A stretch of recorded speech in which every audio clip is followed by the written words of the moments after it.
Fucking take two. Hello, 30 seconds of silence. No, give yourself a start I'll point. give myself a start point. Okay, everybody. Here's what's going on. We gotta get my fucking studio finished. Because I can't keep doing this in the kitchen. We are going to take the temp for 30 seconds of silence, and then we're going to do something we've never fucking done before on Boozy's Legal Funhouse. Take two. Oh my god.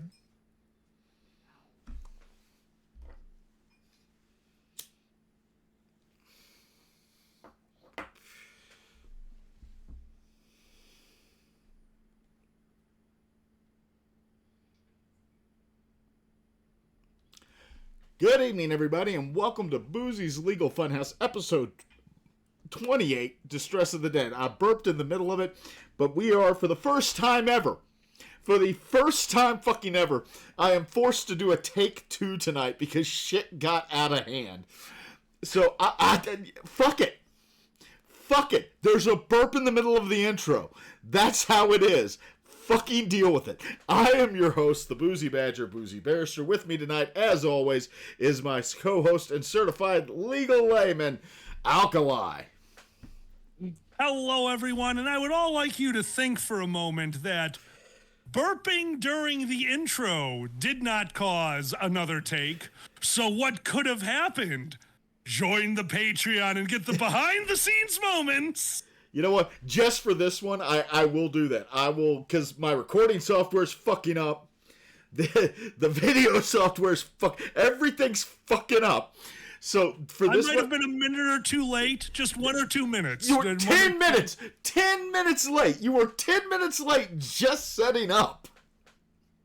You should have seen the look on Zanny's face when I jumped off the couch and went, oh shit, I'm streaming with Boozy. When? 10 minutes ago. Yeah, now. Oh, he's gonna kill you. In case you are new to the show, there is a legal part of it. But as I say, this is recorded semi-live in front of an audience on twitch.tv/BoozyBadger. And I don't like editing. So there is no editing. Like, if it goes on the fucking audio, it stays the fuck in at this point.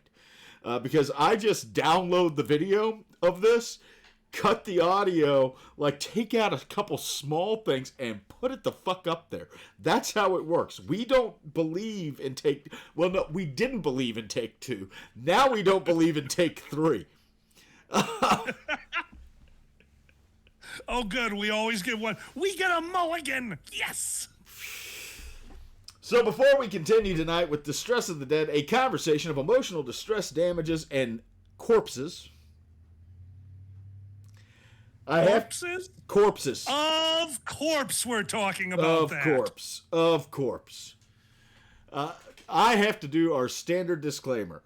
Boozy's Legal Funhouse is an informational, educational, and hopefully entertaining podcast. It is not in any way, shape, or form legal advice. I am an attorney. I am not your attorney. The way I become your attorney would be you come into my office, you tell me your problem, I agree to represent you, you sign an engagement letter and pay a retainer of my choosing. Do not just PayPal me a fucking dollar. And then I'm representing you. None of that has happened and none of that can happen because I don't take private clients. Please do not say a fat man on the internet told me this. It will not go over well in court. That said, it is time once again to do something I do at the beginning of all of these, and that is to read off the names of our Patreon supporters over at patreon.com/lawyersandliquor, as Alkali mentioned a moment ago.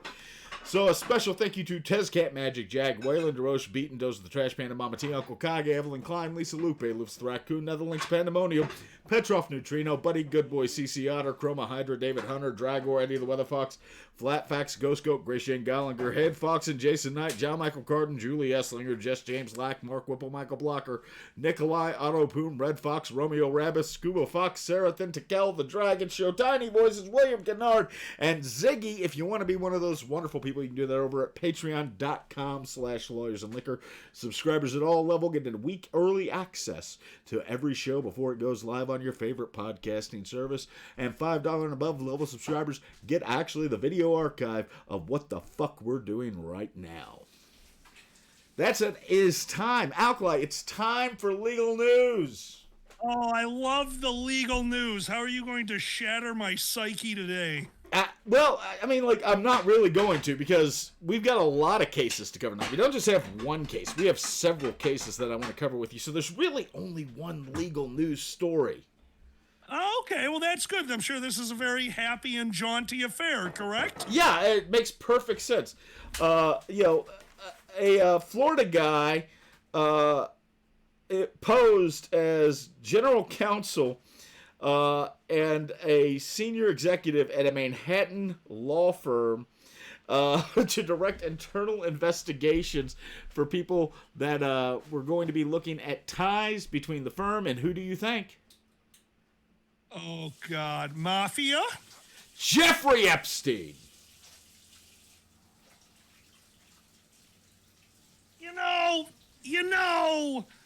You had one story.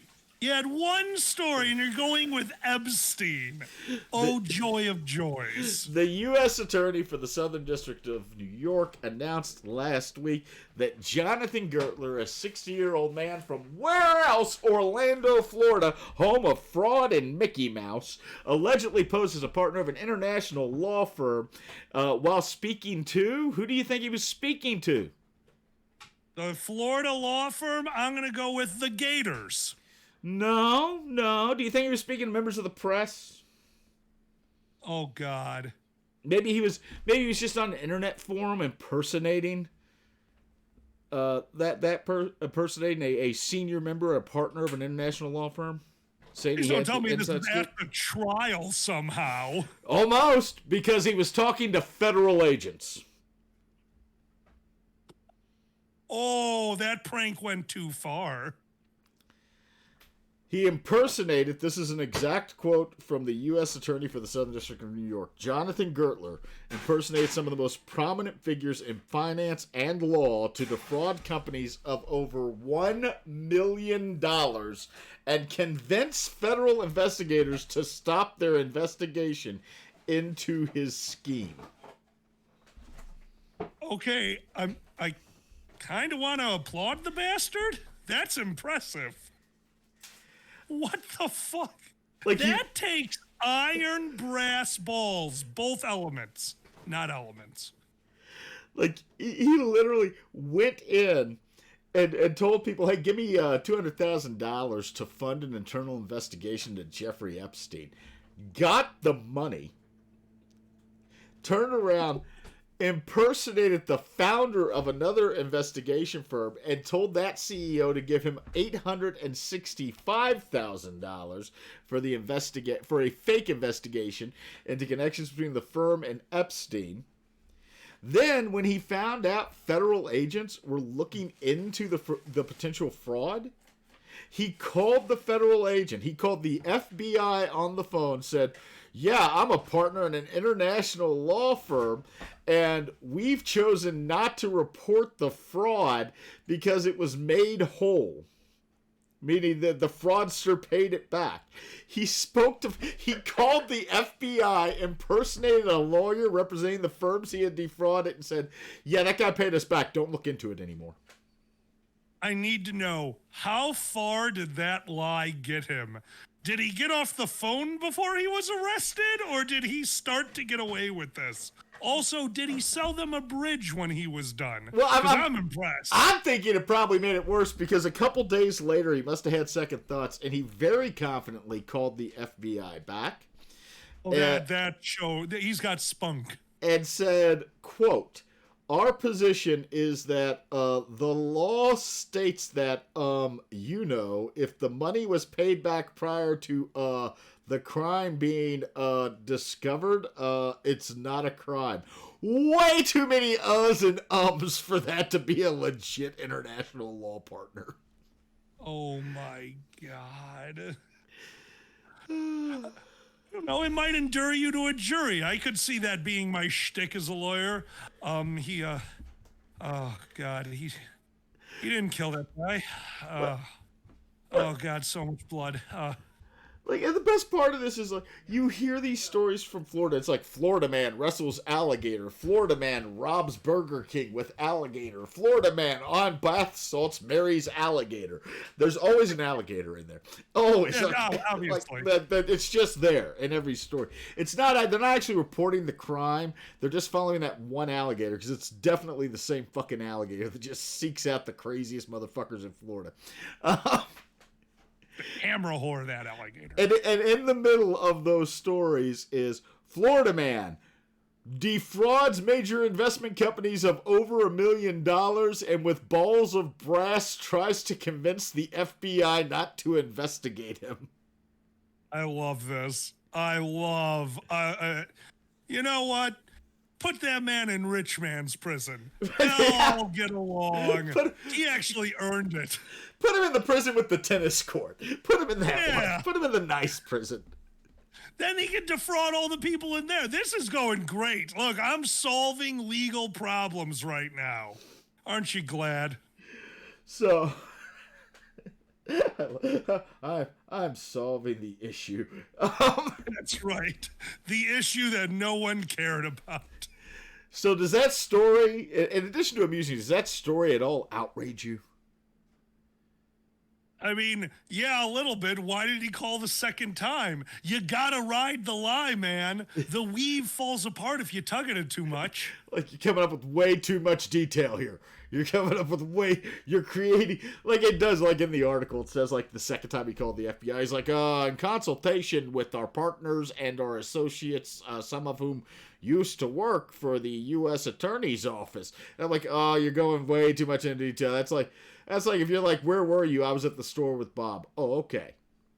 Where were you? I was at the store with Bob, and we bought some Laffy Taffy, and then Bob opened the Laffy Taffy, and there was a spider in it. So we drove back to. That's the moment you got too much detail. Nobody goes into that much fucking detail. You got way too much detail. Wes Anderson would be a horrible person to have to question. Yes, the room was filled with pastels, 3 flower pots placed precariously on top of 2 stands no more than 1 inch thick, the third and it goes on. So, I had told you a little while back about the different areas of law. You know, there's real estate law, property, there's family law, there's contract law, and I told you about torts, which are the personal injury cases, right? Like, you've done a harm to someone, that is a tort, all right? Okay. So, I need you to listen carefully to the words that are about to come out of my mouth. All right. The tort of outrage. The tort of outrage. The tort of outrage. No. It is. This is not a thing. It is not a pastry that makes you angry. Most torts are. No, this is not a thing. It is a thing, and it's something that you probably know by a completely different name. What do I know it as? Intentional infliction of emotional distress. Oh, God. The tort of outrage is simply another term for intentional infliction of emotional distress. A lawsuit where somebody has intentionally caused you emotional distress to such a degree that it forms its own basis of action, that you can be compensated for the distress that it has caused. Hence, tort of outrage. It is outrageous. You have been outraged. Anybody would be outraged. And normally, I use the cases to illustrate the elements. But tonight, because we have so many cases, I'm just going to give you the fucking elements. Because I want you to fit them in as we go along. Oh, God. All right. There are 4 elements. This is the most depressing puzzle I have ever done. Keep going. There are 4 elements to the tort of outrage. 1 is intentional or reckless conduct. Okay. 2, that is extreme and outrageous. 3, which causes distress in the plaintiff. And 4, and that distress causes the plaintiff to suffer severe emotional distress as a result. Now they need all 4 of these. All Is this 4. one of those? All 4. You gotta have all 4. All 4 elements. Okay? Oh, God. Now keep that in mind. I'm not going to explain literally any of this. Okay. Like I'm giving you the elements. I'm not going to explain what they fucking mean. Right okay. now. Keep that in mind as we go in to today's cases. And as I accidentally close out something that I should not have closed out. Undo. All right. So our first case today, once I find my goddamn... Oh my God, this is horrible. No, give it back to me. Once again, doing it live. Did the cat take the computer again? God, I wish. Our first case today is we are going back to 1868 in Massachusetts. This is the case of Meager versus Driscoll. Your citation, as always, Meager v. Driscoll, 99 Mass 281, 1868. Let me give you the background. Let's lay down the facts here. In 1863, December of 1863, Mr. Meager went to a cemetery, Thomas Meager, in his town of Brookline, Massachusetts. It was Holyhood Cemetery. And he selected a burial plot. He bought this burial plot because it was near where his father had been buried. Okay? Okay. Now, at the time, the guy running the cemetery, Mr. Driscoll, James Driscoll, says, give me $5.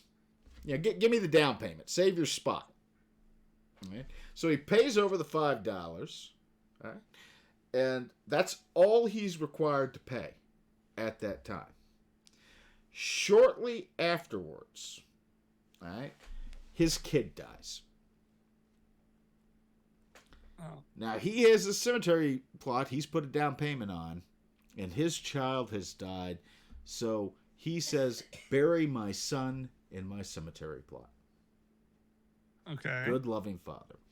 Problem is he may have still owed money on the plot. How much do you think he owed? Well, he already paid that $5, and this was, you said, 1860? 1863.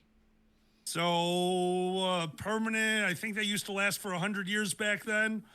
Let's go with $100. So he owes $95. $30. $30. $30 total, owes $25 after the $5 down payment. All right? Okay, owes $25.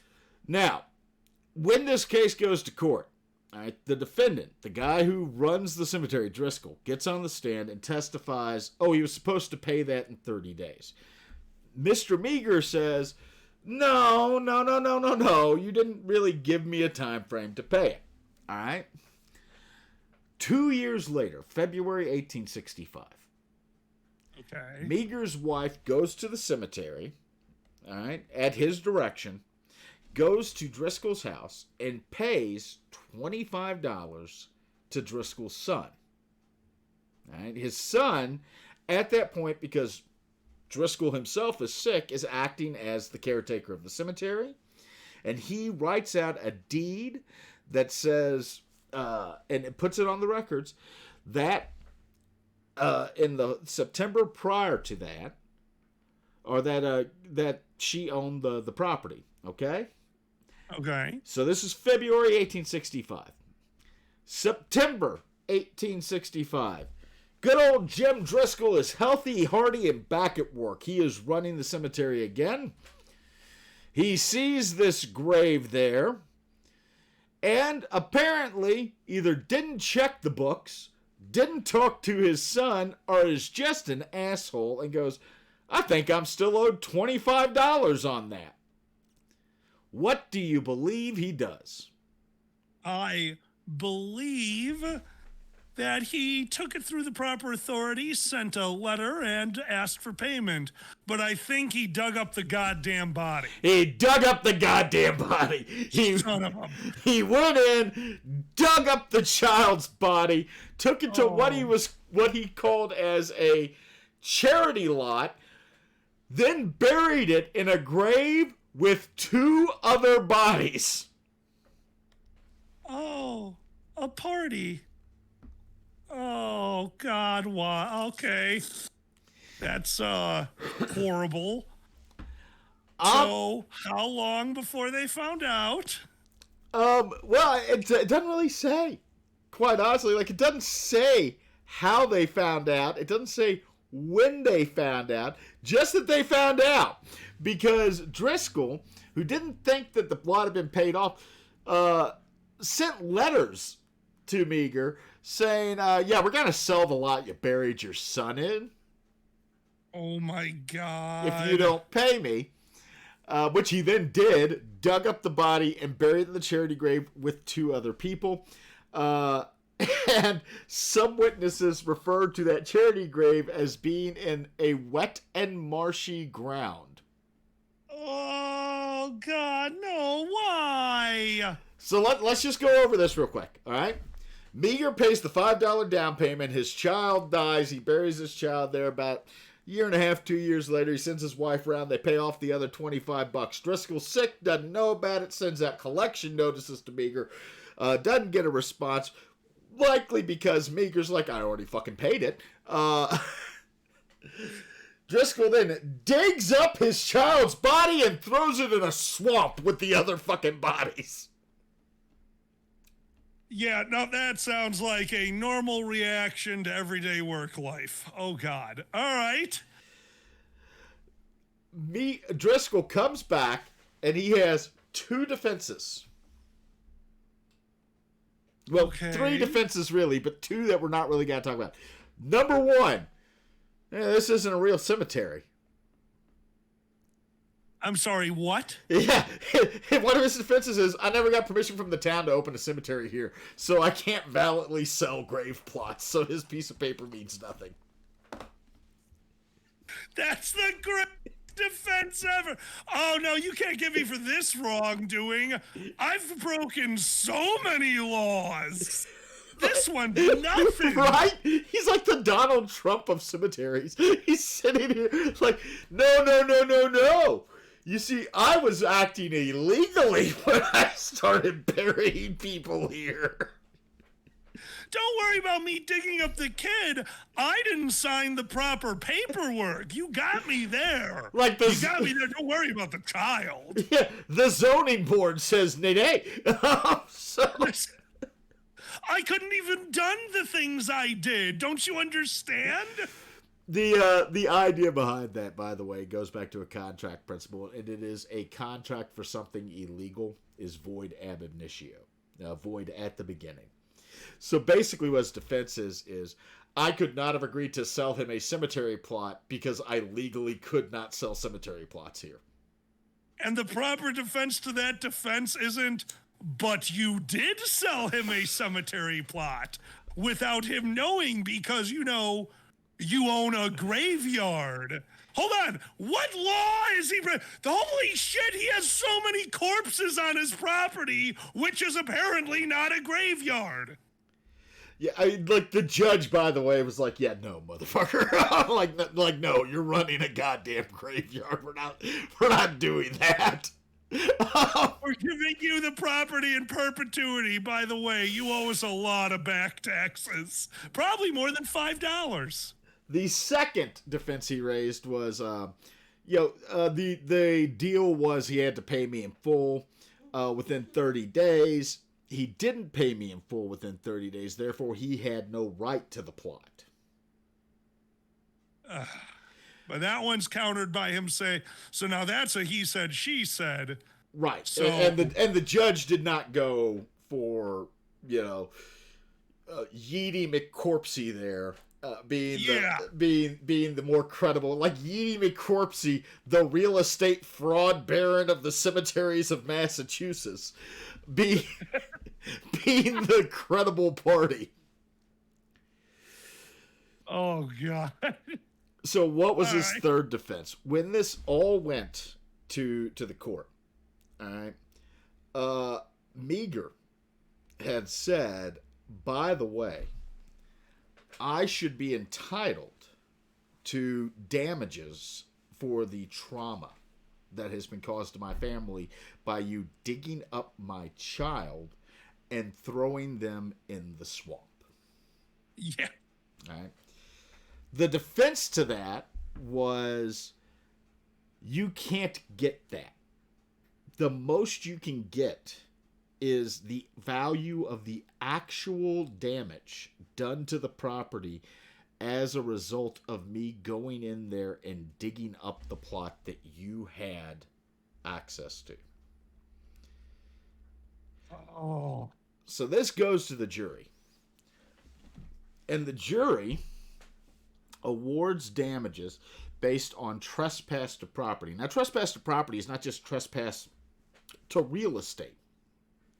Trespass to property is a legal tort that means somebody has interfered with your right to a piece of property. If I walk in your house, take your TV, and keep it away from you for a period of time, all right? Okay. I have trespassed upon your chattel, which is a fancy legal word for property that's not real estate. All right? Okay. And you could be entitled to the monetary value that you would have had in that TV for that time period. Okay. All right? So, that's part of this. Now, his defense is, I only trespassed on the real estate, though. When it's trespass to property, it's only a trespass on the real estate. You get no money for me fucking with the dead body, and you get no money for any emotional damage. Okay. Why do you think he made that argument? Because the emotional damage would have done this thing that you were talking about earlier, the tort of obscenity. Outrage. Outrage. Nailed it. But it's a bit more of that.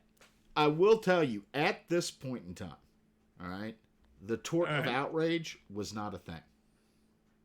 Okay. The tort of outrage, the tort of intentional infliction of emotional distress, really only came about in like the 1960s or so as a separate cause of action. It's not, you did something to my thing, so I should get extra damages. It is its own grounds for damages, separate and apart from whatever the other wrongful act that caused the outrage was. All right? Gotcha. Okay. So at this time, they wouldn't do that, because what the jury did was the jury said, okay, we're going to award damages for the trespass to the real estate, and as part of this, we're going to say it's an aggravating circumstance, and that part of those damages can be considered the mental anguish you have suffered. Okay. Instead of just the money for the trespass to real estate, which would be next to nothing, we're going to give you some more damages because we think it was particularly egregious. Okay. Right? So what he is appealing here, what he brought up, what he being Driscoll is bringing up is, wait a second, you can't give any damages that are all related to the boy's body or the mental anguish. You can only give him damages relating to me digging up the land, interfering with his ownership of the land. Why do you think Driscoll thought that was a good legal argument? Sounds like it would, from what you're saying, it wouldn't have cost him any money. Right, but why do you think it was a good legal argument? Not a good fucking logical argument. The reason he thought it was a good logical argument is the same reason this motherfucker was like, yeah, but he didn't own the land because I was doing everything illegally. Fair enough. So does this mean, if they take that argument, that they can't bring up the corpse in court and totally turn the jury against They can bring up the corpse in court, But if the jury awards damages based on the corpse, can the jury's verdict be cut off? Can an appeals court come back and say, you shouldn't have awarded any damages based on the body? Because this is purely a real estate issue. Holy shit. So yeah, oh my God. It goes back to, believe it or not, the church. What? Prior to our current legal system, which is devolved from the English common law, there were two court systems. There was the civil court system, what we think of now when we say courts, and then there was the ecclesiastical court, and that was a court of the church. Come on. Certain matters were solely within the purview of the court of the church. There was no such thing as a civil marriage. There was a marriage, which was an ecclesiastical matter. Divorces went through the ecclesiastical courts. Probate went through ecclesiastical courts. And anything dealing with the dead. Okay. Because bodies did not give a property interest to anyone. Nobody could own a dead body. Nobody had any property right in a dead body. The only people who had a property right in a dead body whatsoever were... Well, I'm going to assume the caretakers of the cemetery. The church. So they just had full control over corpses. The actual quote from Justice Foster on this, after going through it and saying, the family, the heirs, the next of kin, they have a property interest in the monuments. They have a property interest in the land they're buried on. If they have the freehold, if they have the estate, if they own it. They have a property interest in the clothes the dead body is wearing, in the jewelry that they're buried with, and the shroud that is wrapped around them. They have no property interest in the body.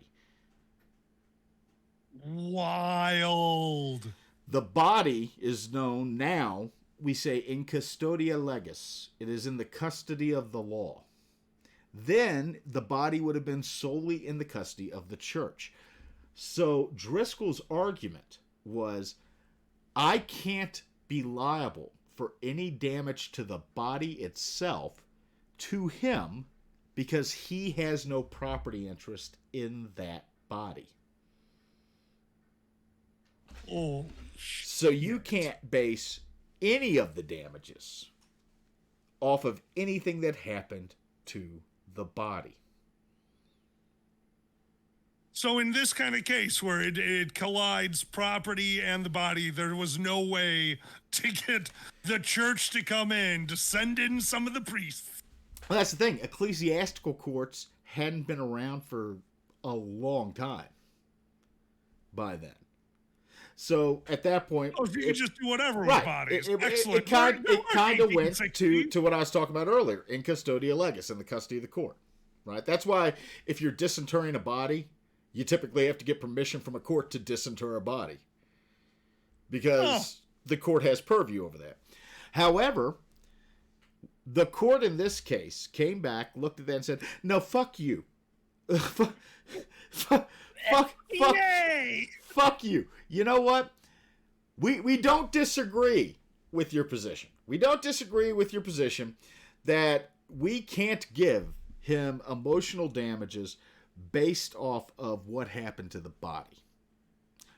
We certainly can say you're digging up the grave of his son, which he had the freehold interest in, was an aggravating factor, and we can base damages off of the level of aggravation.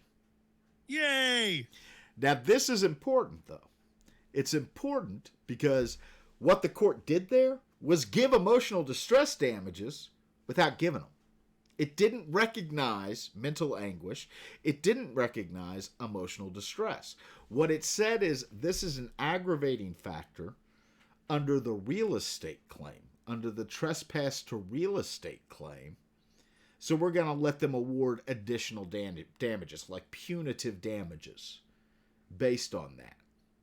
Oh, and that way they weren't setting precedents. Is that why they did Correct. it like that? They weren't. It's not more that they weren't setting precedent, but they weren't doing away with any precedent. Okay, understood. That's interesting. So, I'm just glad they did that. Good for them. So that's a wonderful example of we don't recognize emotional damages then. We don't. We're not recognizing emotional damages. We are just aggravating the damage. We are finding a condition where the damages for the trespass to the real estate can be increased, and the jury can take into consideration the severity of the trespass in giving compensatory damages or punitive damages. Amazing. So we go from 1868 Massachusetts to 1891 Minnesota. Doesn't sound like much of a leap. Larson v. Chase, 47 Minnesota 307 from the Minnesota Supreme Court in 1891. This case is a little different.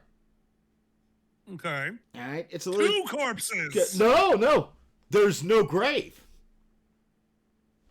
That does not quell any of my fears. There was a swamp in the last one. Well, let me just. I'll read. We have these things called head notes on some cases. They're kind of like, what is being addressed in this case? Okay. All right. Okay. So here's the first head note. It's telling you kind of like these are the legal issues. Right to possession of dead body by surviving husband or wife next of kin. Oh. All right. The second head note is same. So right to possession of body. Action to protect right. Damages for mutilation.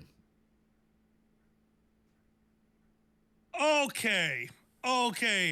Was he protecting the corpse and mutilated somebody else, or to protect the corpse did he mutilate it? We don't know. Oh, damn it. The facts of this case are really, really simple. Larson's husband dies. All right. And under law, the law had evolved quite a bit. And at that point, it's important to understand there is what we call kind of a quasi-property right. It's not really a property right, but it's a quasi-property right regarding a dead body. And it is the right of the next of kin, of the husband, the wife, the next of kin, the legal next of kin, to control the disposition of the final remains. Okay? Nobody can interfere with that. Okay. That's where you get, when you get claims relating to dead bodies, it's not that they're interfering with the body, it's that they're interfering with the right of the person bringing the claim to control the disposition of the dead body. Okay. All right. So this lady's husband dies, goes to Chase's mortuary, and the exact quote here is where it was mutilated. Where it was mutilated. Yeah. At the mortuary. Yeah, like it doesn't go into any detail as to what the mutilation did in these circumstances. Just it was mutilated. If I had to guess, because it sounds, but if I had to guess, Let's hear your guess. My assumption would be like the body got there and the undertaker did an autopsy or dissected the corpse or something like that. Like, yours sounds way more reasonable than mine. Look, the kids' choir was about to put on an episode of Sweeney Todd, and the authenticity of 1890s Minnesota children's theater is really something to behold. But the children's theater performance of Sweeney Todd. What's he fucking do? Cutting people's like throats with a candy cane? You gotta make the pies. You gotta make the pie. Everyone in the audience got a pie. It was a beautiful night. Oh, so the wife obviously is upset with this.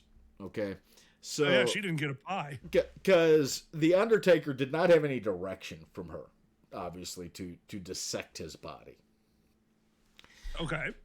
So her first claim is, you have interfered with my right to control the preservation, preparation, and burial of my husband. You've stepped in. You've taken away my legal right to the custody of his body. Okay. All right. Her second claim is, by the way, really fucking traumatized me that you sliced and diced my husband. So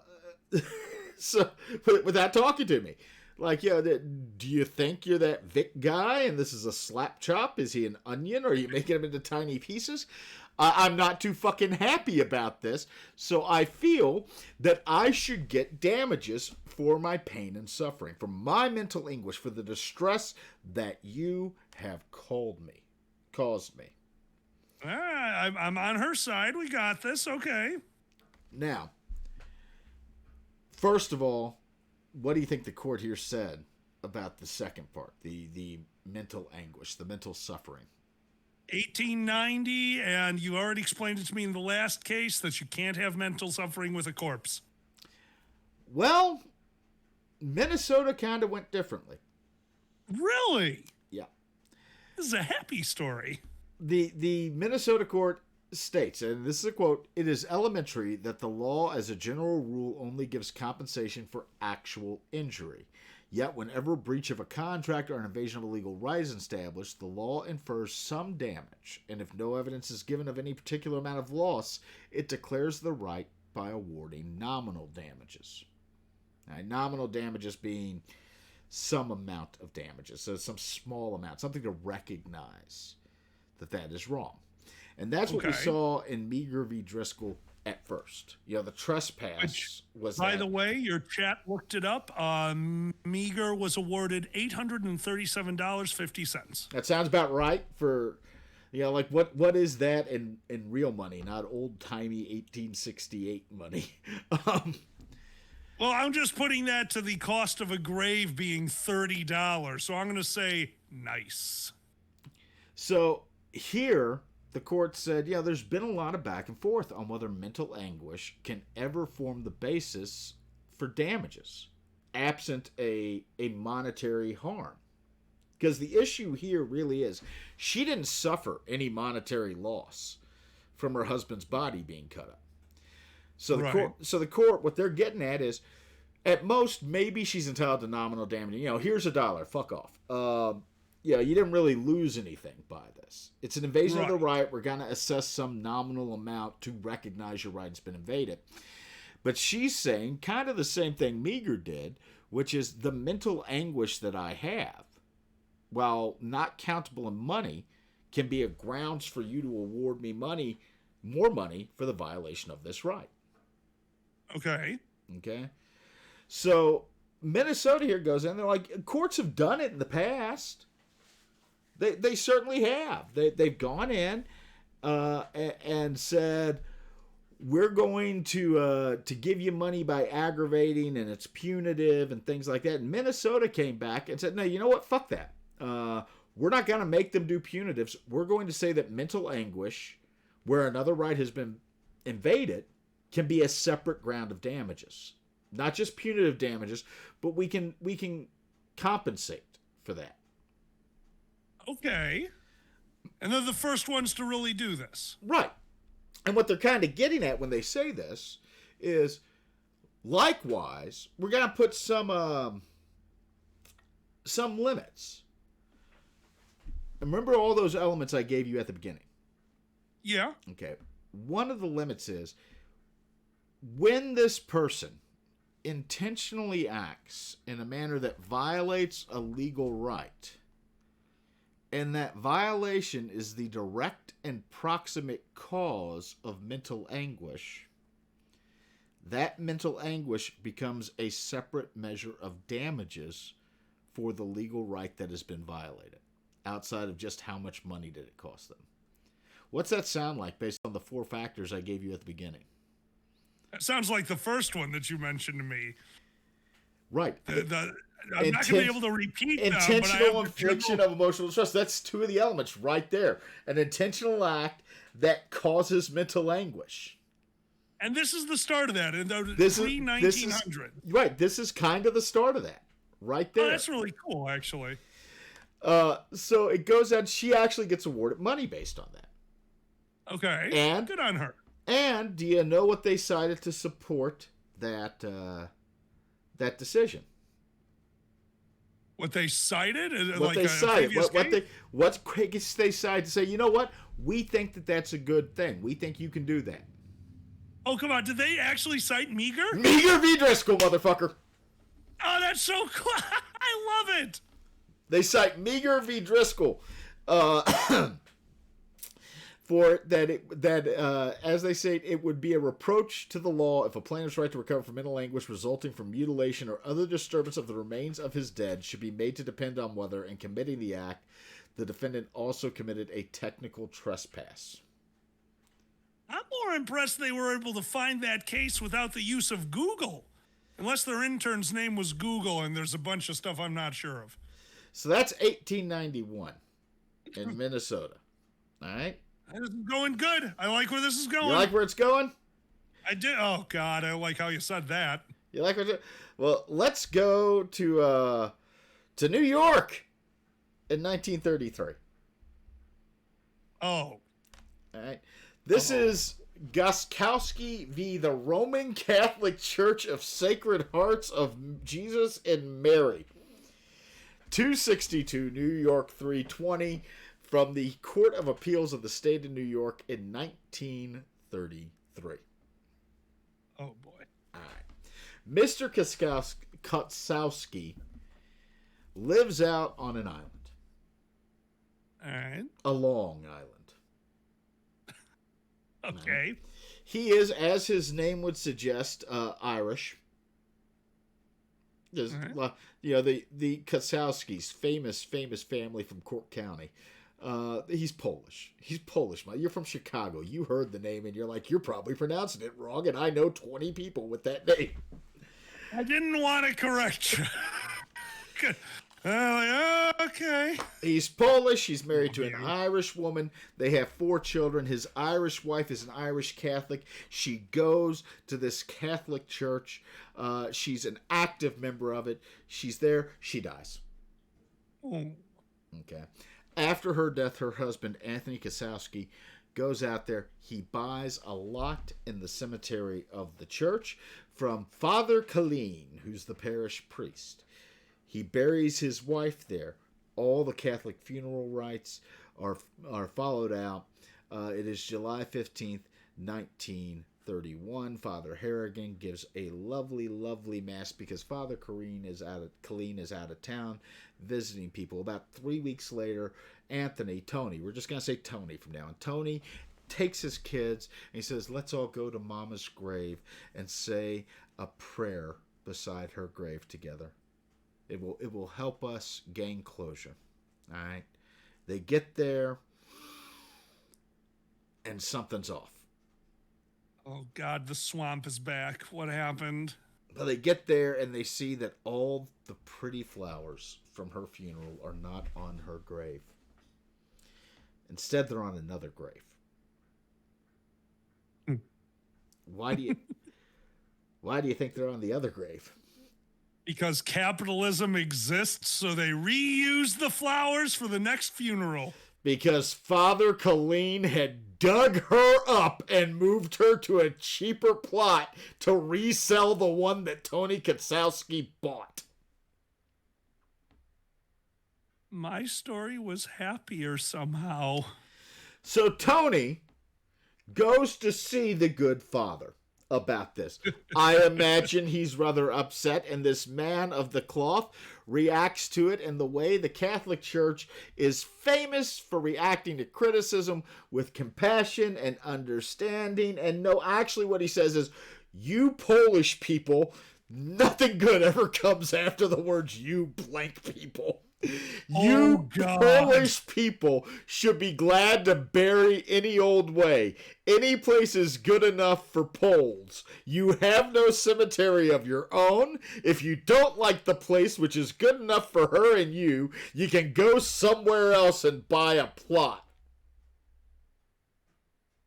Holy shit! Tony Kutsowski goes to get a fucking lawyer. Oh, good on him. Like the 30s, just from this case and other things, 30s were not a good time period for the Polish people. Just in general. Yeah.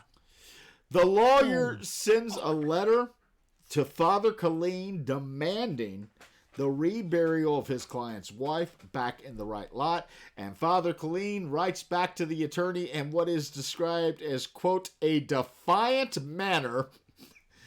A defiant... More racism, got it, all right. Stating that Kasowski had no cause to be dissatisfied with the treatment he had received. Oh, he lives in his own little Catholic world over there, huh? So, this goes to trial. And Kasowski, obviously, they got the breach of contract. Obviously, Kasowski saying mental suffering and anguish. They dug up his fucking wife, right? Yeah. The jury gives Kasowski $2,031. The appellate division says he only gets $1,000.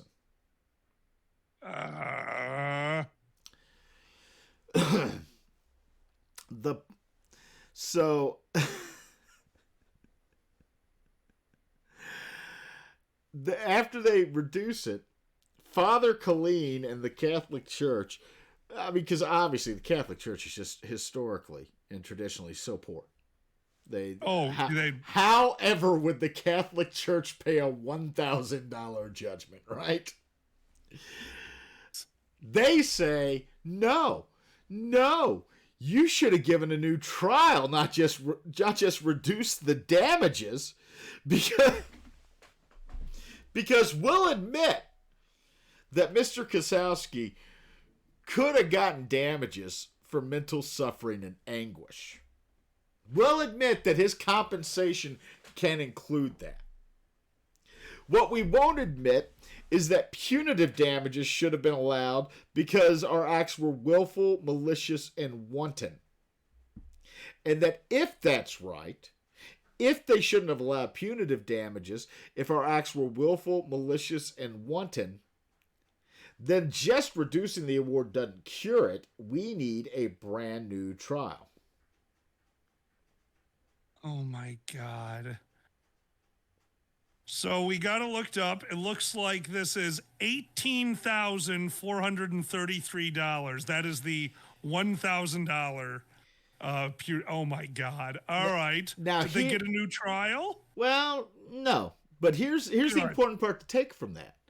Did you notice what the Catholic Church didn't try to say? We've seen it in 2 cases now where a defendant has tried to say this. Did you notice what the Catholic Church didn't try to say? Well, they weren't going after the pain and suffering clause. Right. They were saying, we'll admit that you can base damages on mental suffering and anguish alone.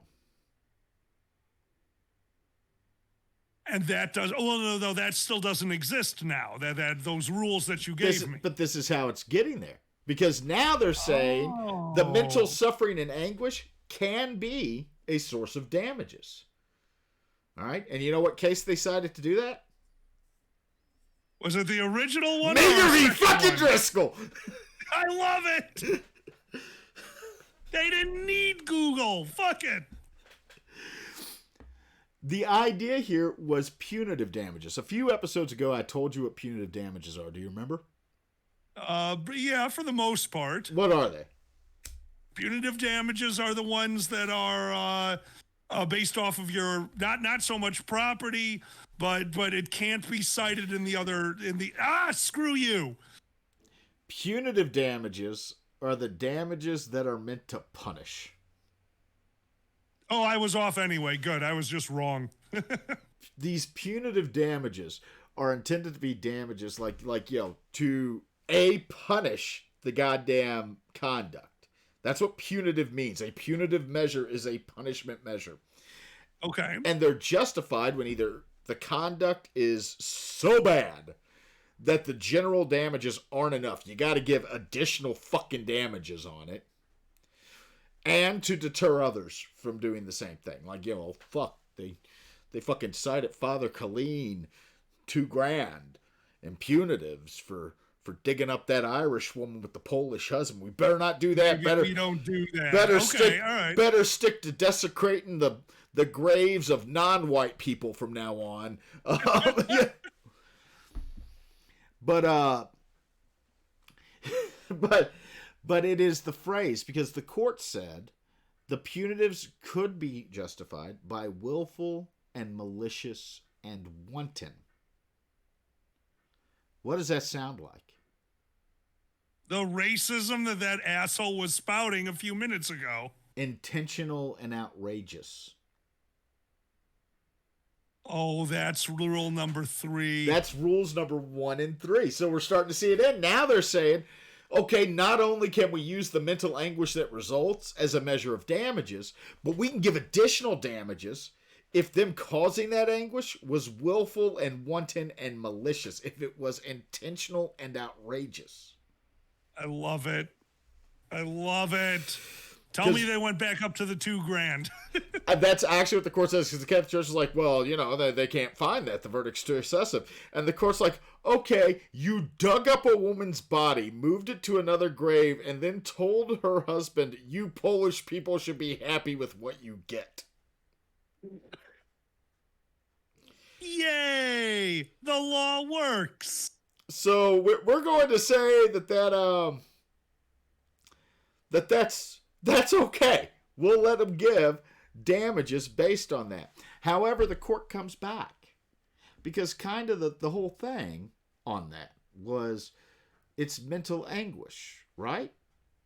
Right. Okay.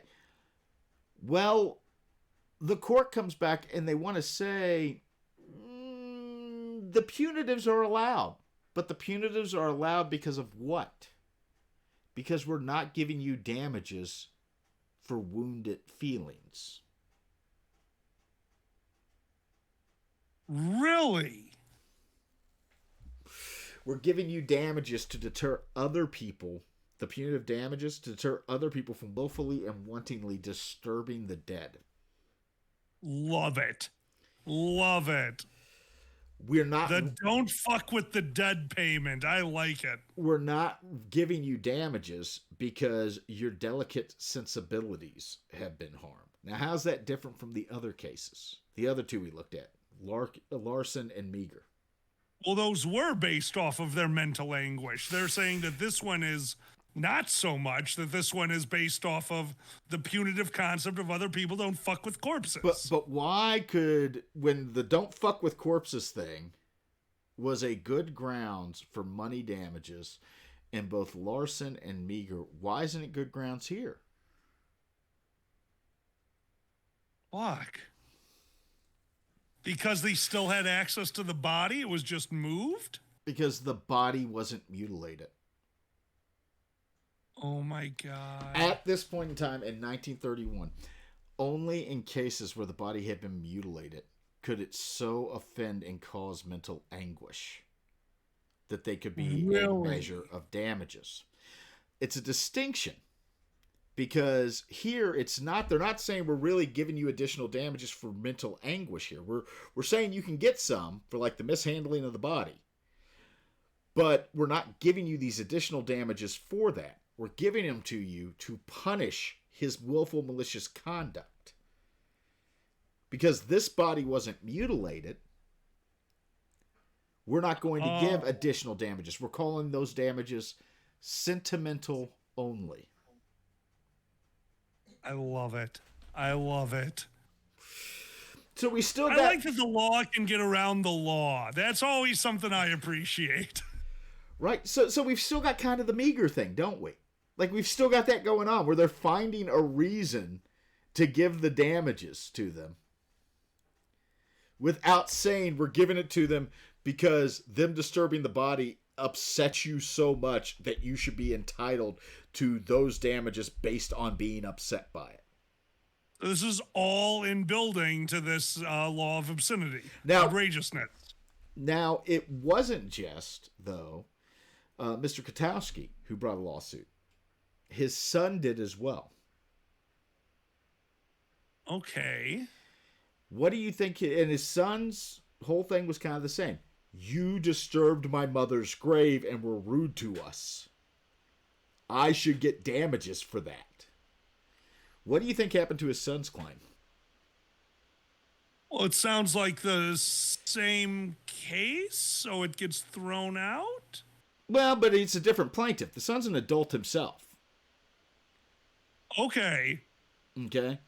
So, what do you think happens to the son's case? Same claim, same damages, different plaintiff, son of the dead woman. Are they going to say his claim isn't as warranted because he's not the spouse? He's just exactly. a son?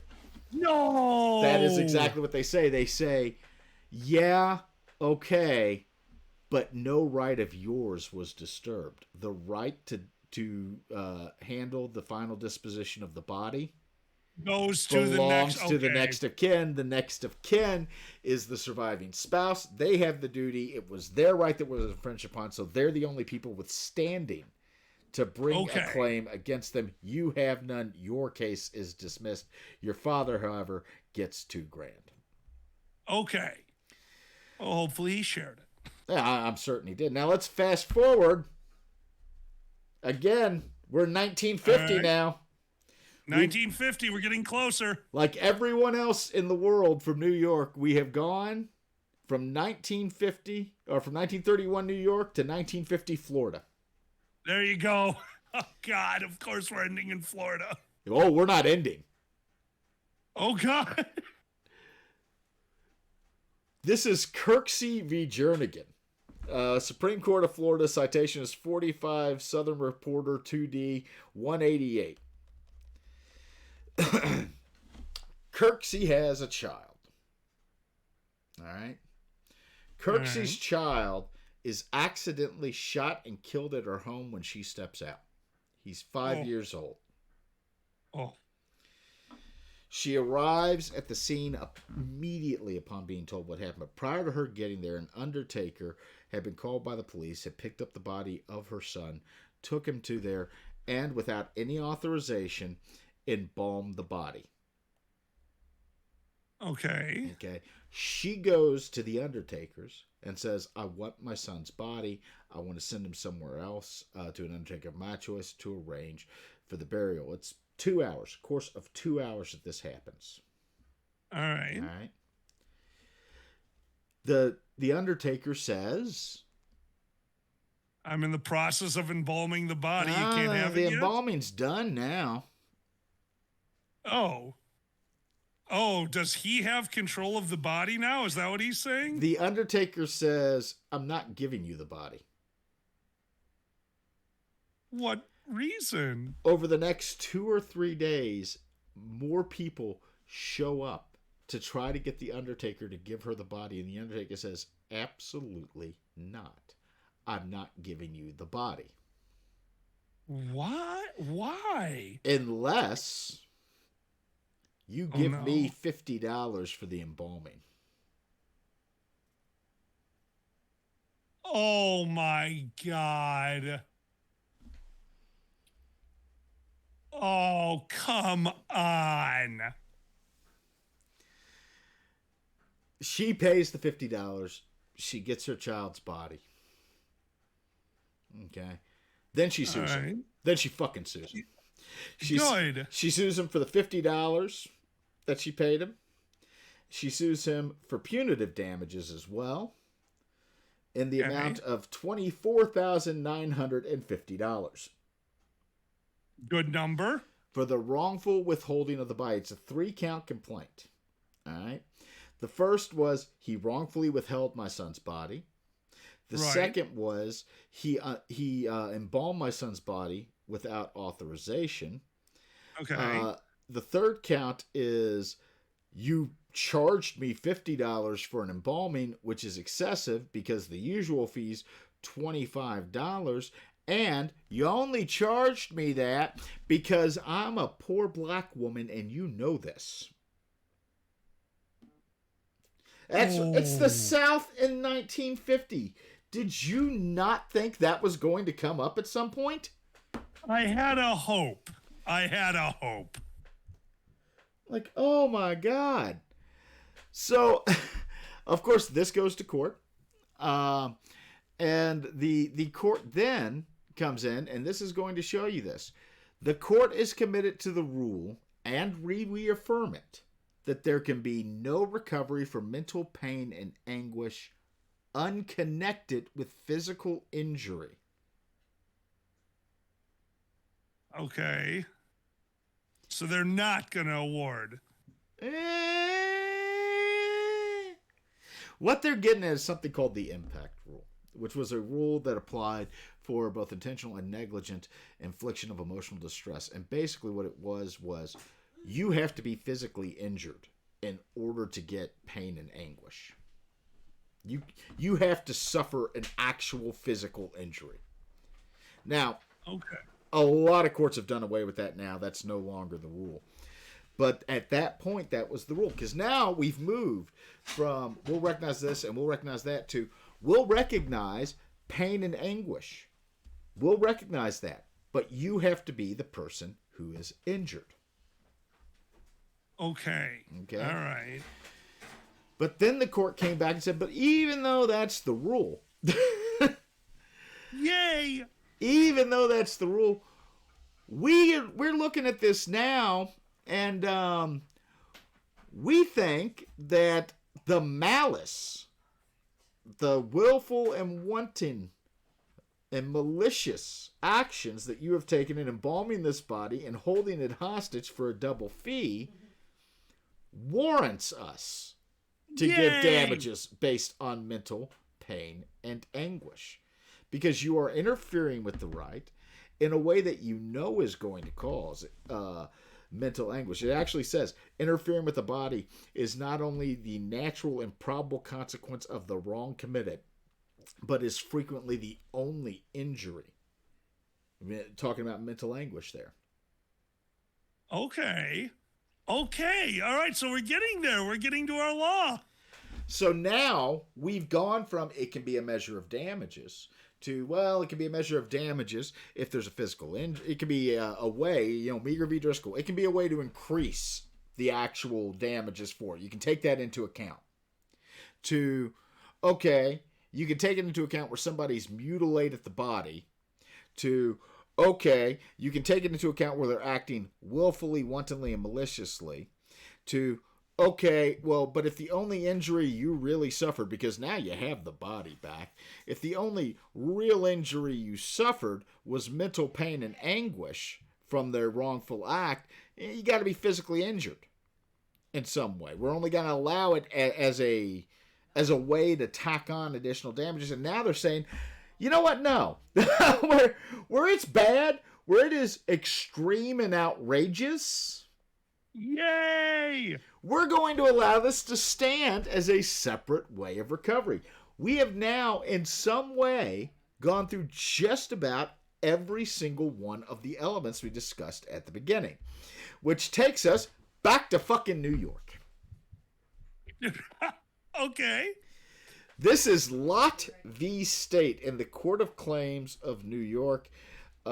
Citation 32 miscellaneous 2D 296, a 1962 case. This is quite the disturbing road trip. I'm just going to let you know. So, how familiar? Like you were adopted, right? I hope I'm not like putting it out there for anybody listening. But for those of you who don't know, Alkali was adopted.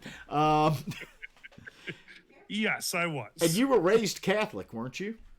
That is correct, yeah. But you've done those DNA testings, and your heritage, like your genetic heritage, is Jewish, right? Very much so, yes. Okay. So you understand there's a huge difference between Jewish and Catholic funeral customs, right? There's a bit of a skew. Like, you can't remove things from the body. You can't, all this stuff if you're Jewish. And the Catholics, not so much. Put some fucking makeup on them. Shove them in the ground. Give them a rosary, right? Okay. So, it's 1958. It's New York. A Miss Rose Lott and a Mrs. Mary Tuminelli are both patients at the Brooklyn State Hospital. Okay. In the course of the same hour, they both die. Okay. They're taken to a shower room. Their bodies are washed. Shrouds are put on them. They are tagged. And both families are notified and asked to have their undertakers come and take the bodies away. All right. The Lot family's undertaker arrives and takes away the body for Rose Lot, a wonderful Jewish woman. That body is taken back to his funeral parlor and prepared in accordance with all of the Orthodox Jewish burial customs. It's washed, the religious rites and prayers are said over it. The family comes in and views the body. Okay. And that's when they discover that that's It's not Rose her. Lot. That's Of course not. So they call the hospital and say, "What the fuck?" The hospital tells them, "Why don't you call the Tuminelli's undertaker?" Oh. The Tuminelli's undertaker, who has prepared Miss Tuminelli's body, has embalmed it, has put makeup on it, has placed it in a coffin with a crucifix and rosary beads, and has begun the rites of the Roman Catholic Church, calls the Tuminelli family and says, "Hey, could you come in here and take a look at your mom's body?" Oh, God. The Tuminellis come in, look at the body, and say, "That is not Mom. That's an old Jewish woman." Oh, God. The hospital calls both undertakers and says, "Bring the bodies back here." And then exchanges the body. All right? So what had happened? Somebody put the toe tag on the wrong fucking toe tag. Yeah, that's what I'm assuming. Oh, God. The Lot family now has their body back, but their mother's body has not been prepared in accordance with the Orthodox Jewish faith. Right. Which means she can't be buried in an Orthodox Jewish cemetery. Oh, right. Obviously, this causes great distress to the Lot family.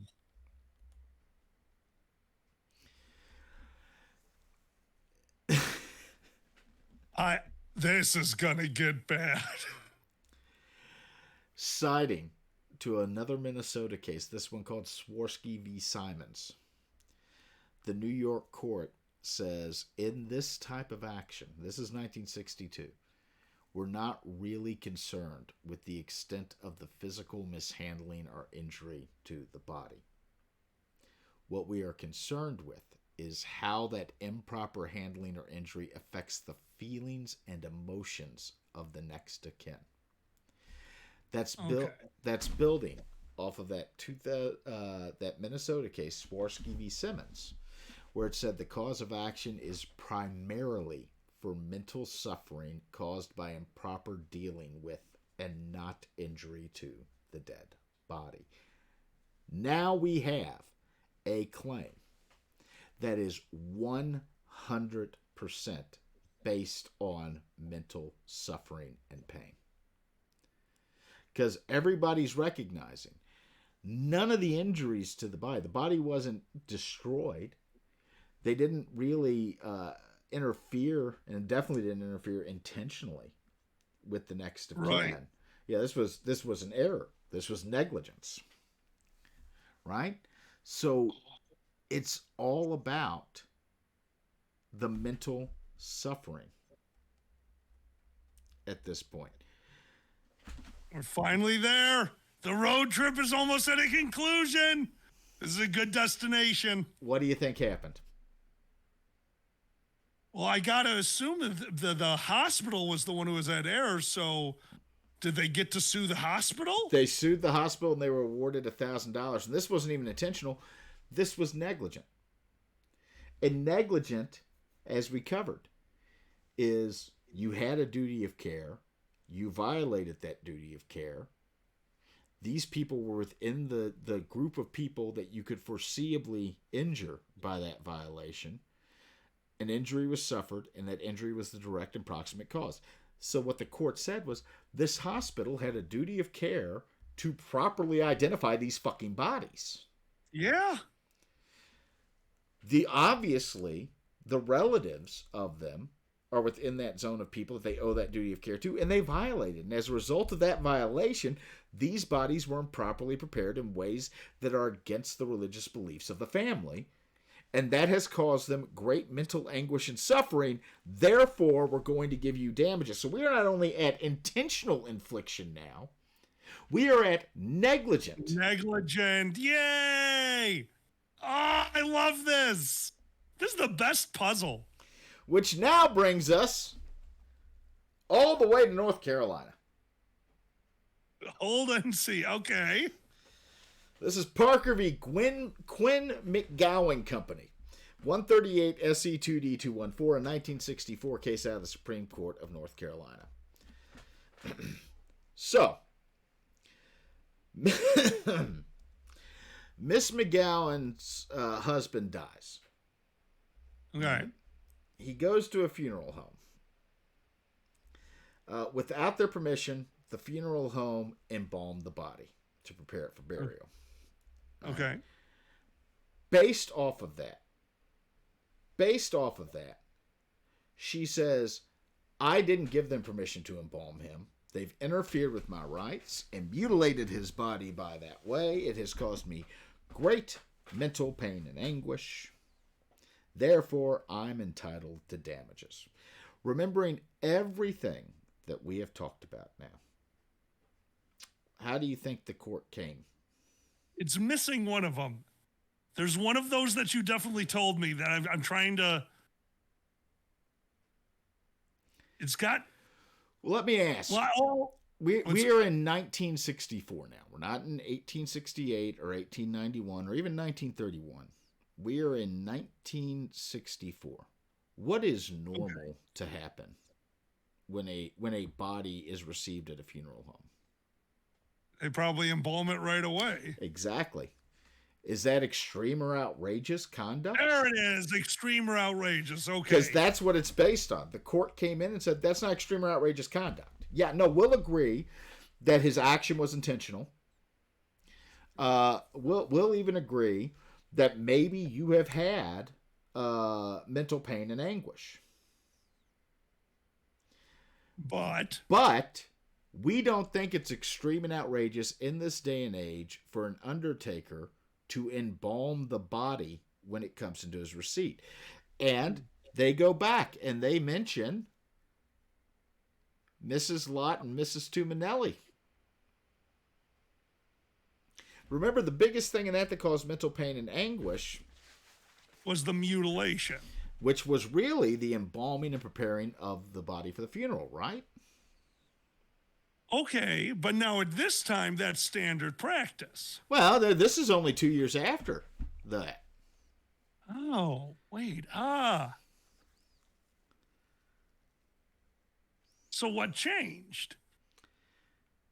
Well, Mrs. Parker is bringing her lawsuit against the undertaker. The Lott and Tuminelli families brought their lawsuit against the Brooklyn State Hospital.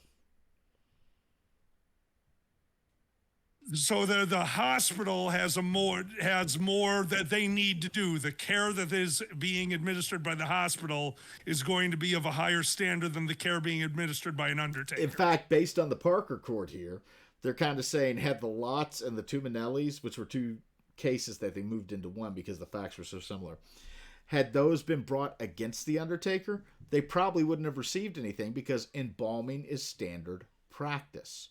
And in that case, the undertaker who thought Mrs. Lott was Mrs. Tuminelli had no reason to believe he had the wrong body. Right. No, so, agreed. So it wouldn't have been negligent.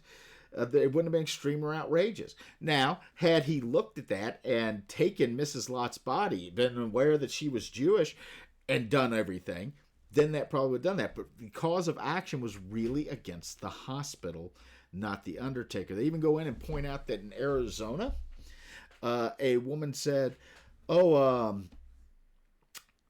body, a woman said the body without authority was embalmed. And she brought a lawsuit because what she said was I wanted an autopsy first. And you've interfered with my Okay. right to have that autopsy.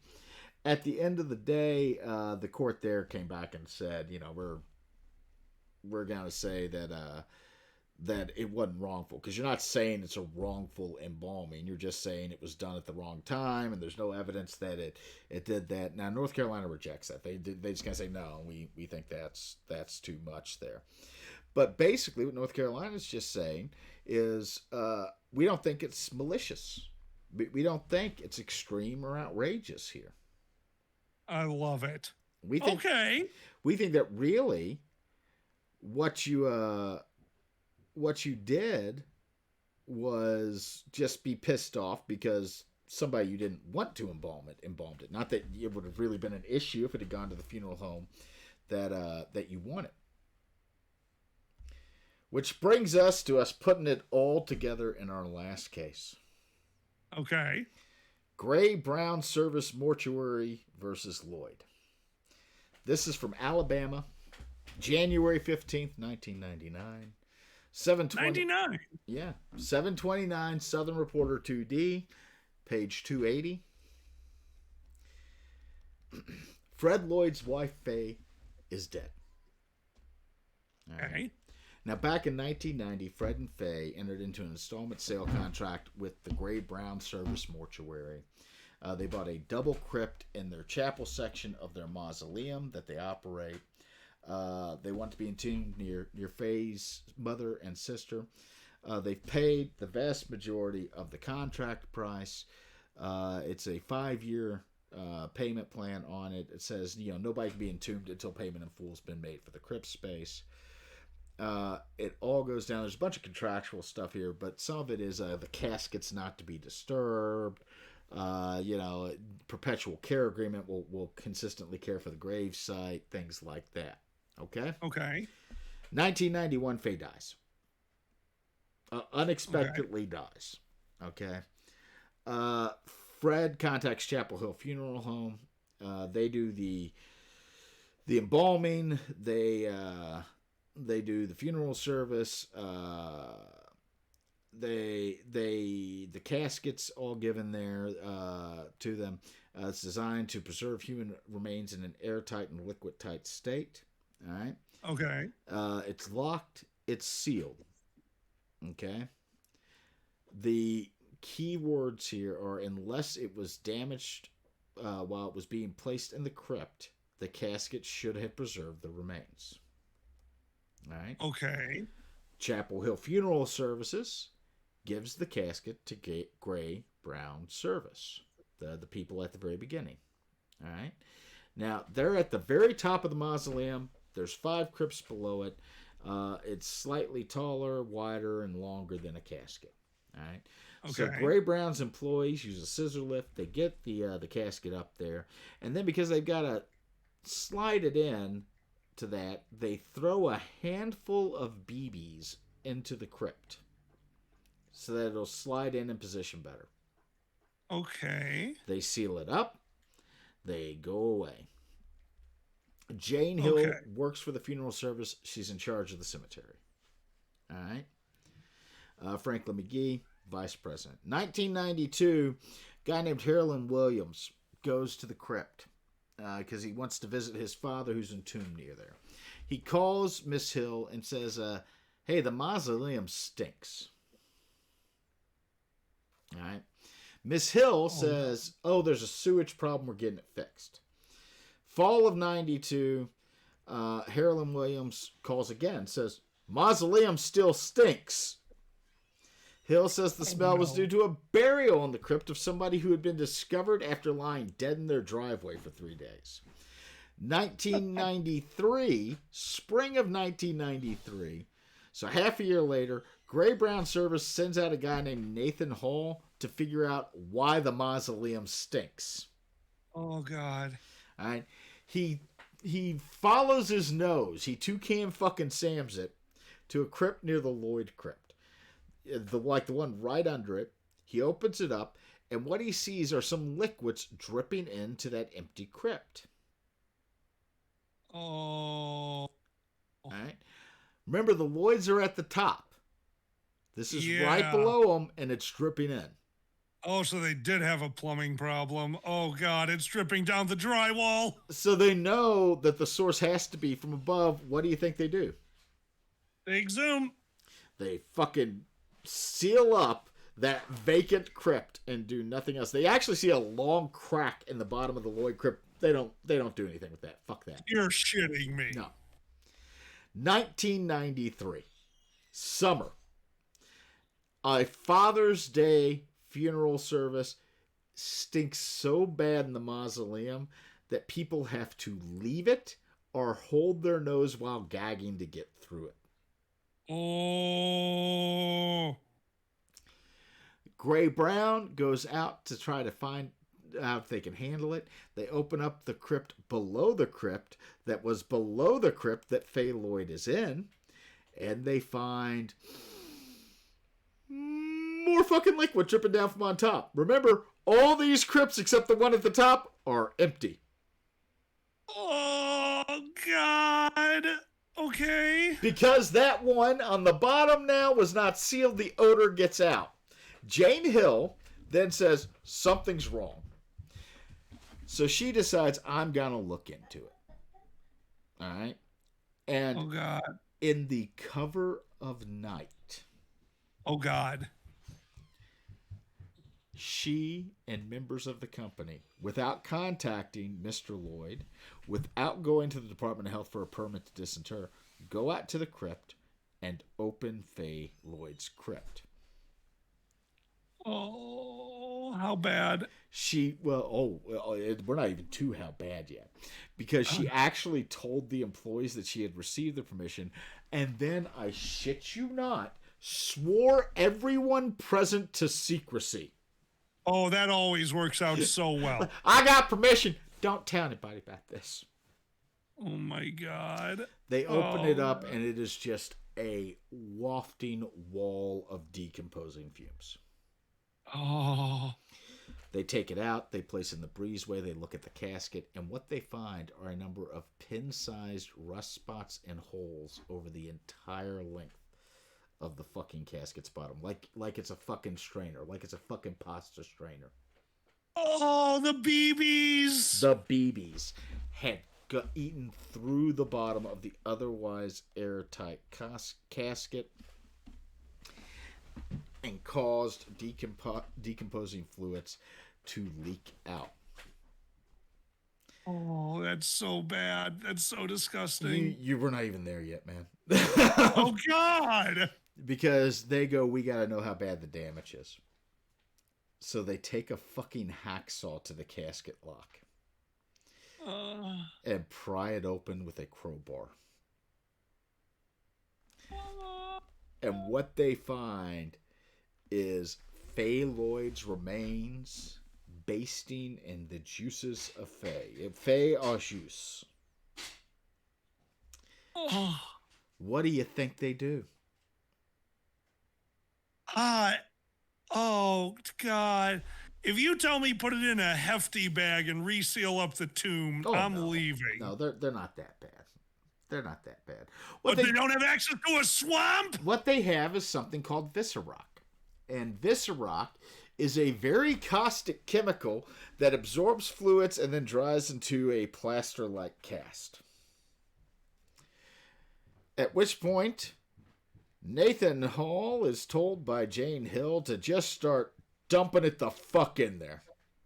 They Han Solo'd the corpse? They are throwing huge amounts of caustic chemicals by the cupful into Faye Lloyd's casket, all over her face, her chest, and neck. They have damaged the goddamn casket so badly, they cannot reseal it. Oh, God. They throw a bunch of Viscerock into the crypt in the pooled fluids. They don't bother cleaning or sealing or repairing the crypt. Oh, my God. And then, what do you think they do about that casket? The damaged casket? Oh, God, they're putting it back in a crypt, so nothing. Well, how do you think they seal it, though? Don't you think they would have at least given her tape. duct tape, motherfucker, duct tape? They bring out a roll of duct tape and duct tape the casket lid down. Oh, God. They seal the crypt back up. They all go about their way.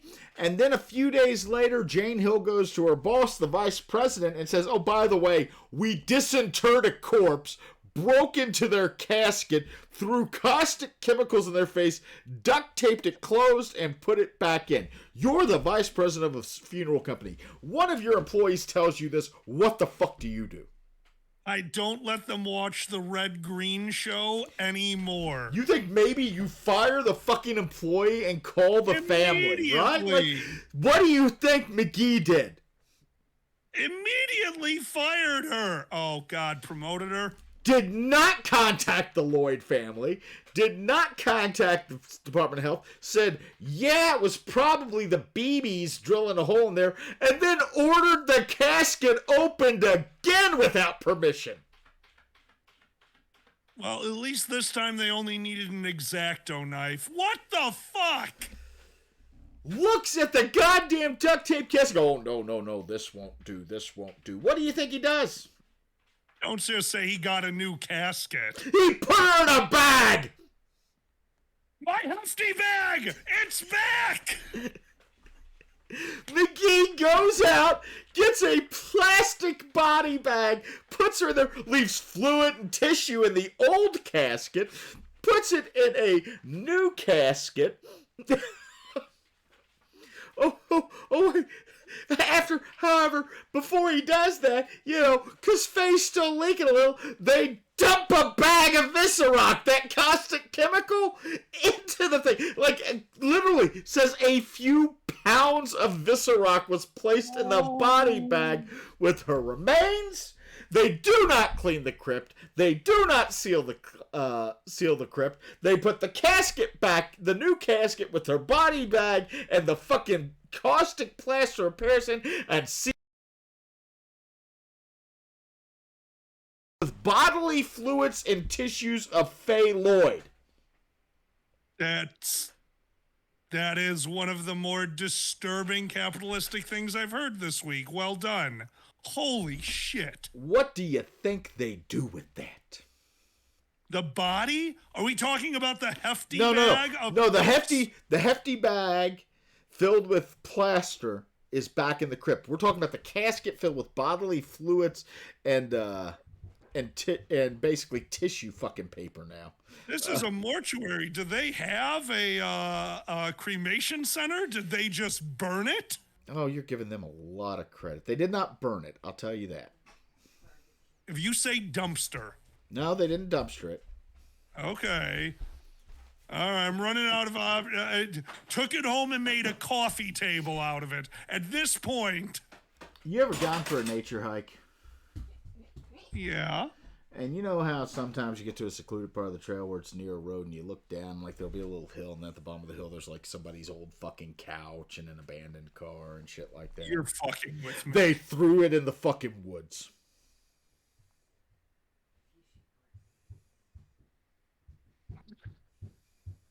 Okay. Somebody's hike just got insanely horrifying. They threw it in the fucking woods, and then a few days later came out, picked it up, and buried it in an unmarked spot. Well, I'm glad they came back. And then they called Fred. No, they did call good. After doing all of this, they called Fred. Okay. And they told Fred nothing but the unadulterated truth. Really? Yeah. There had been a minor problem with a leak in the crypt, and we fixed it. Minor problem. That is the entirety of what they told him. There was a minor problem in the crypt, just a small leak. We had professionals come out and fix it. All good now. Was Oh, not yeah. was not told his wife's crypt had been opened twice. She had been leaking into 2 other things. They hadn't cleaned it. They just thrown a shit ton of caustic chemicals in there. At one point, duct taped her coffin closed, put her in a hefty bag, stuck her in a new coffin, and threw the old coffin in the woods somewhere. None of that was fucking mentioned. I also like how you said professionals, because that story does not scream professionals at me. Do you know how Mr. Lloyd found out that his wife's crypt had been repeatedly opened and her remains desecrated in this manner? Did the door fall off? Remember Nathan Hall?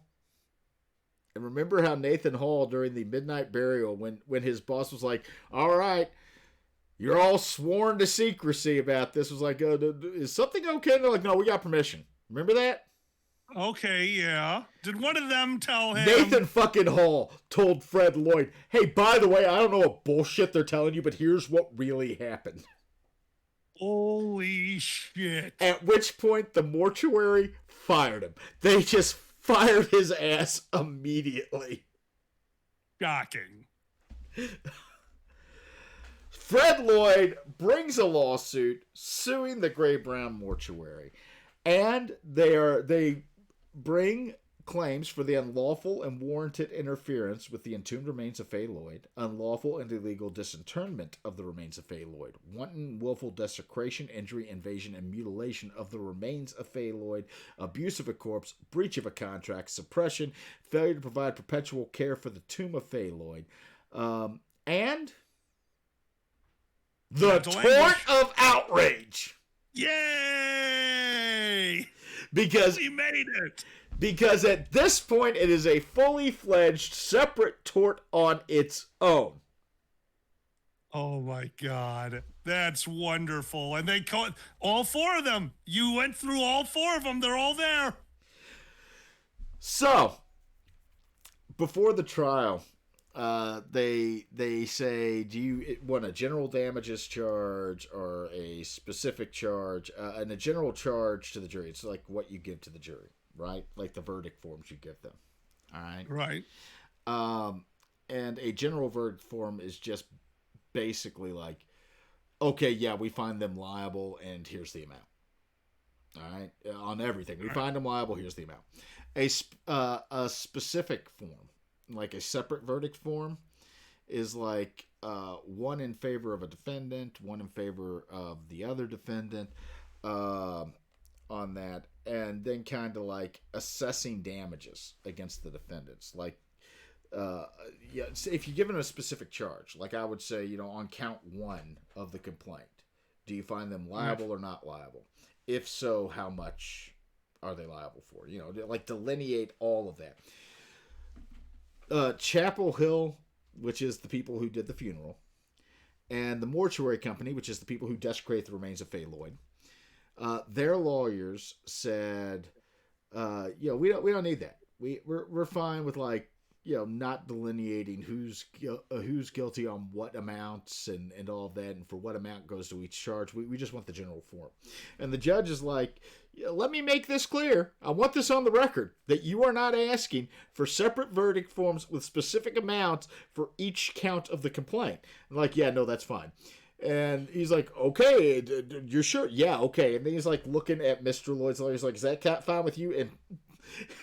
And Lloyd's lawyer says, which I can just imagine is the giddiest fucking face he's ever had in his life, is, if that's what the defendants want, it's satisfactory with the plaintiff. Which that guy's like, never stop them when they're shooting themselves in the fucking foot. Because now the jury, there's no way to determine how much the jury has allocated to each charge of the complaint. It's like, we find them liable and a judgment of $1 million and no breaking it down, so they don't know what to appeal on. Like, if they think one thing's excessive, they don't know how to appeal that. Okay. All right. So, but they did not give Mr. Lloyd $2 million or $1 million though. Like Chapel Hill, the funeral people, they're done. They're out. Like, the jury says they did nothing wrong. They did everything. Any fucking problems that there may be are with this Gray Brown service mortuary. But they didn't give $1 million. No. No, they gave him $2 million. Yeah, that's a pretty good. That story's worth $2 million. That story is definitely worth $2 million. So Gray Brown Service comes back and says, we're the only claim for compensatory damages, which, like I said, is damages you get to be compensated for things, is an allegation of mental anguish. Which the court, by the way, then comes back and is like, yeah, that wasn't the only compensatory grounds. Like, there were two, because he also said that he should be compensated for your breach of contract. Like, it's breach of contract and the mental anguish and the tort of outrage here. Oh my God. But that they should apply a strict scrutiny standard and look at it and determine whether or not the award is excessive, particularly, and you'll love this, particularly where, as in this case, the evidence of mental anguish is relatively scant. The evidence of... Part of Gray Brown's appeal was the $2 million award, which we believe was solely based on mental anguish, is not supported by enough evidence that Mr. Lloyd had mental anguish after hearing all of this. I have mental anguish after hearing all of this. I think he's okay. The very first thing that the appeals court says is, by the way, you asked for a general verdict form that did not distinguish between compensatory and punitive damages, and we'd award punitive damages, so fuck you right off the bat. Because you can't even say how much of this would go to compensatory and how much would go to general damages. When you're doing it, like, there is a point where punitive damages are too fucking excessive. They can only be over a certain amount or a ratio with the compensatory damages, and if they're over that ratio, they're presumed to be excessive damages, can be reduced. Okay. But the court comes back and says, but we don't have to even go that far, because this is Alabama, motherfucker. And this case, in our opinion, supports an award of $2 million in compensatory damages for mental anguish. Even then. Like, we think it's enough. And why do we think it's enough? Because we've read the fucking case. We're looking at the facts. And we've read everything that has happened here. You know, you knowing in 92 about the odor problem, breaking into her crypt under the cover of night, swearing people present to secrecy. You knew how fucking outrageous what you were doing were. You did it intentionally. You didn't contact the family specifically because you had to have known it would cause them mental anguish. So what's your defense? That he didn't suffer enough? And yes, that was their fucking defense. That, like, they did not go in and say it wasn't intentional. They didn't go in and say it wasn't extreme and outrageous. They didn't go in and say it's not the direct and proximate cause of his mental anguish. What they came in and said, he didn't present any evidence of mental suffering. He didn't present enough evidence of his suffering. Meanwhile, the court, and this is like, I am imagining Fred Lloyd, as just being like this simple country Alabama farmer, because apparently when he was on the stand and he was asked how he felt when he learned of what happened to his wife's remains, he went angry and upset. I told Mr. McGee if I had known the details of what happened to my wife, I would have hurt him. Like, this is real testimony too. You know, that's an awesome testimony. He said he had been miserable since 1991, and that when he found out what had actually happened, it made him more miserable. He testified he had nightmares about his wife's remains being in the hefty bag with a chemical being thrown in her face. He was concerned as to whether those were even his wife's remains in the crypt anymore. And that the only reason he hasn't removed them is because she wanted to be buried near her sister and mother, and he didn't want to disturb her again. Anytime he thinks of the good memories he had with his wife, he is forced to think about how her body was desecrated. Holy shit. At which point the court said, yeah, no, we think that's enough. We think that's enough to show severe emotional distress. And that's the last part. Because you see, it's not just extreme and outrageous, is so offensive to everyone. Like, not just offensive to you, but just anybody would go, oh my fuck, what the fuck? It'd be like this. Okay, so that's like extreme. This. That's extreme and outrageous. The priest telling the grieving husband, you dumb Pole should be happy to be buried anywhere. This repeated desecration, that's extreme and outrageous. It's not just, I'm offended. Right. It is anybody, anywhere would be offended by this. Anybody, anywhere would go, what the fuck? I'm not offended. We're all offended. I get it. All right. The next is severe emotional distress. Not just I had hurt feelings. Not just I was upset. There's a case out there where a guy who stuttered was made fun of at work by his boss for stuttering. It very much upset him, but the court said that's not severe. You were just upset. Even if everything else was met, we don't think it was severe. And we do not compensate for hurt feelings. We compensate for severe emotional distress. And how do you show that? I mean, I'm assuming to show it is to go and show that you're getting help.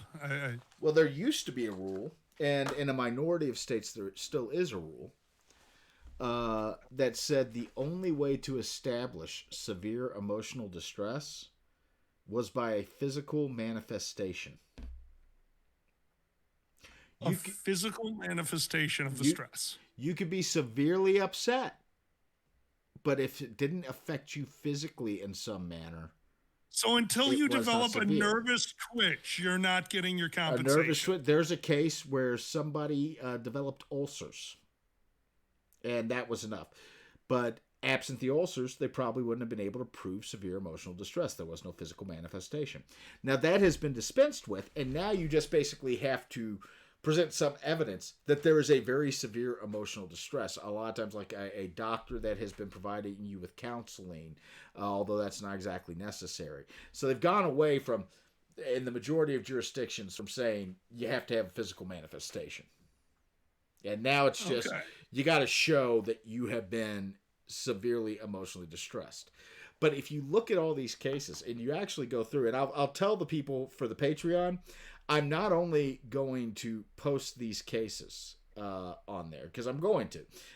When I post it this month, I'm going to actually upload all the cases we discussed tonight. I'm also going to upload 2 law review articles.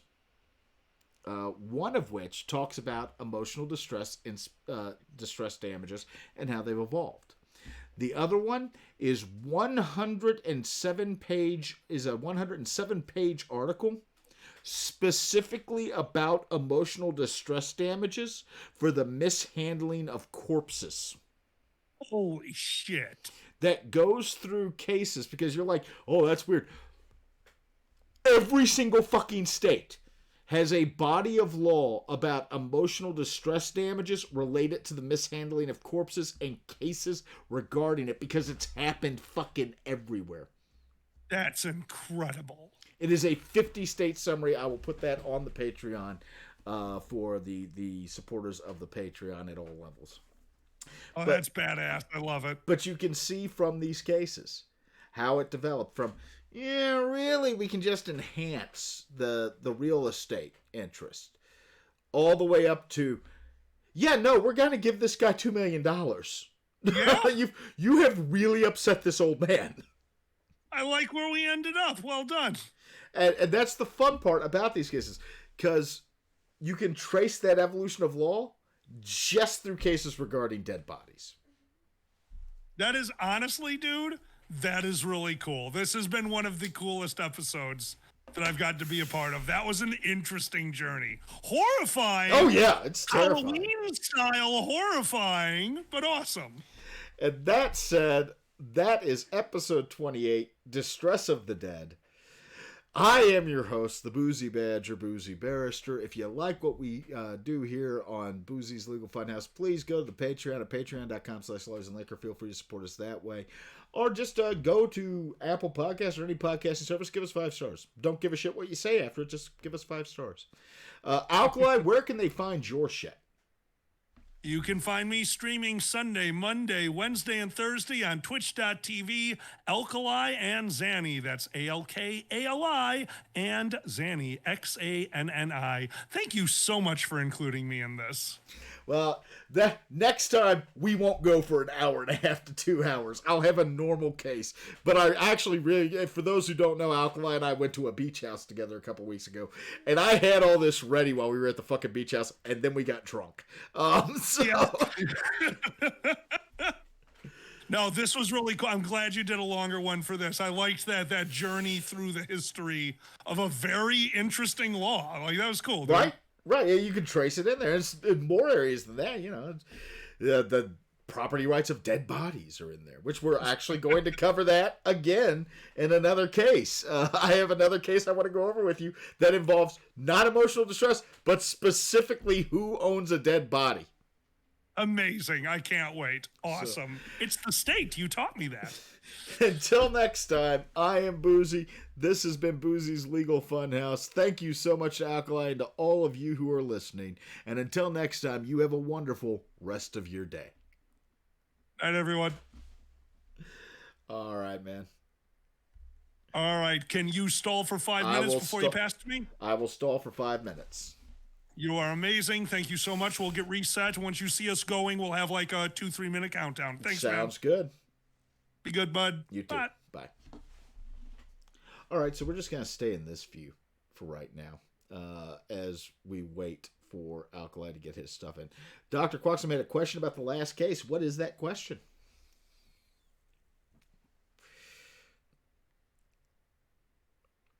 Who brings the suit, the husband or the estate of the wife? The husband. You can't, the wife's dead. The wife's estate can't sue for mental anguish. So if you're suing for mental anguish, you sue in the name of the person who's suffering, so the husband would be suing for that.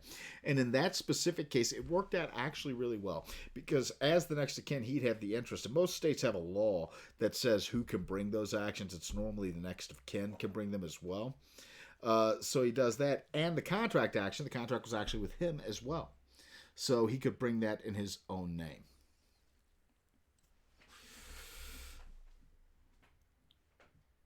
But yeah, that's an interesting case. As a matter of fact, like I found that one much later than the rest of them because I was going to like build up with a few things, and then I saw that one. I'm like, that's the one we end on, the one where they're like repeatedly disinterring a corpse. That's what. Hey, Shap.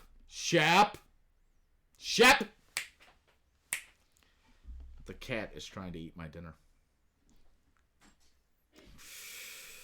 If somebody would let me know when Alkali's up, I will shift you all over to him, and then I'm going to eat my dinner. Tomorrow night there will be no stream, by the way, if you're a normal watcher of the streams, because Kage is doing his wine stream at 5. Saturday, however, I'm going to be back with more Mafia, because I'm really enjoying that game. I'm going to kick you all over to Alkali right now, and thank you for joining me, and I'll see you next time.